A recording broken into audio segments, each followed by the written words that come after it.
Si nos amis bretons sont internationalement connus, ce n'est pas parce qu'ils se baladent avec leur drapeau, hein, mais bien pour leur galette.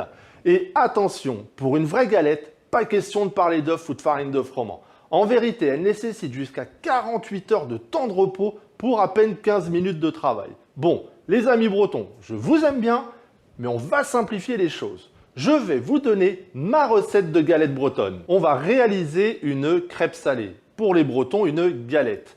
Et je vais vous donner une petite astuce pour éviter d'avoir des grumeaux dans votre pâte. On va commencer par mettre notre farine dans notre saladier et on va incorporer les 3/4 de notre liquide. Et ensuite, on va mélanger jusqu'à l'obtention d'une pâte bien épaisse et homogène.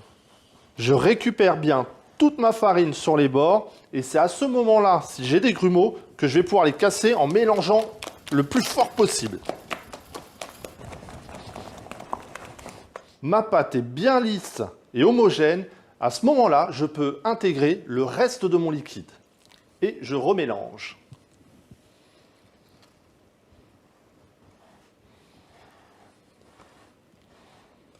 Ma pâte est bien lisse, je vous l'avais dit.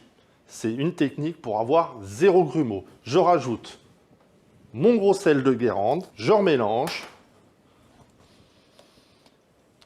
Et je réserve ma pâte de côté. Je vais vous donner mon deuxième secret. Pour éviter de faire reposer votre pâte 24 à 48 heures pour qu'elle fermente, moi, je rajoute des œufs. Parce que les œufs, c'est un ferment naturel. Allez, on casse nos œufs.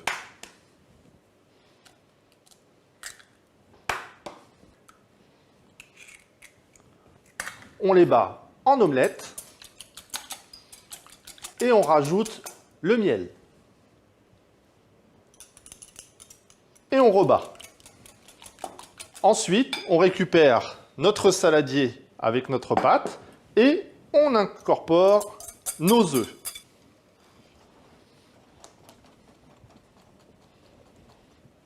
Ma pâte à galette est prête.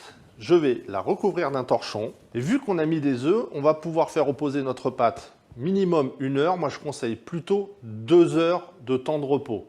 Pour les plus gourmands, dont je fais partie, si vous voulez avoir une pâte encore plus rapide, c'est-à-dire que vous pouvez consommer plus vite, vous mettez de l'eau tiède dessus. Ça, c'est mon 3e conseil.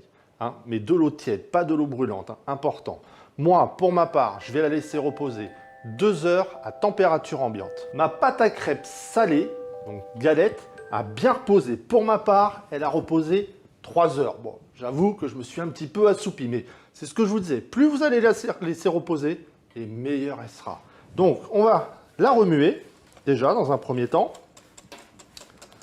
Et ensuite, vous avez 2 solutions. La première, vous faites vos galettes d'avance, donc vous les cuisez des 2 côtés.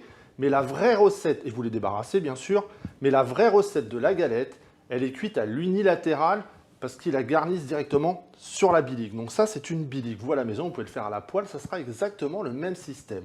Donc, petit point important, la bilique ou la poêle doivent être à une température assez chaude. C'est pour ça en général que ce soit les crêpes ou les galettes, eh ben, la première, elle va souvent à la poubelle. Hein. C'est parce que la poêle n'est pas assez chaude, on est trop impatient. Donc, on va commencer par graisser notre bilique. Donc, moi je vais prendre une petite noisette de Saint-Doux que je vais venir poser dessus et je vais graisser ma bilique.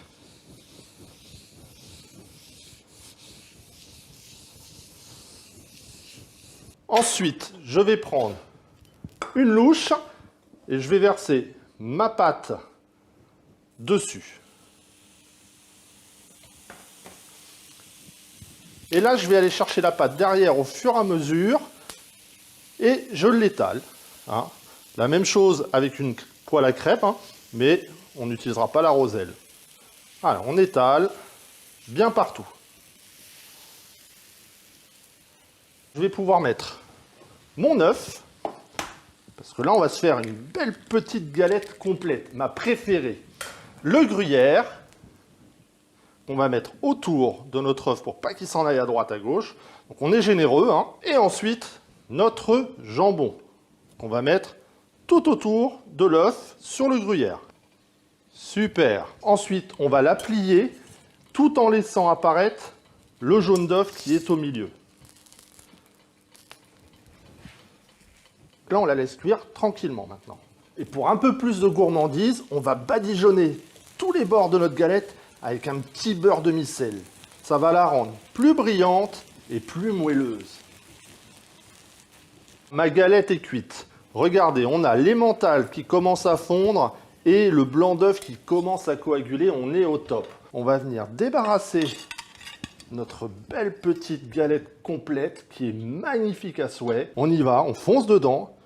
On va prendre la petite bouchée parfaite, donc le petit blanc d'œuf, le jaune d'œuf, le jambon. C'est tellement efficace, je suis fou de galette.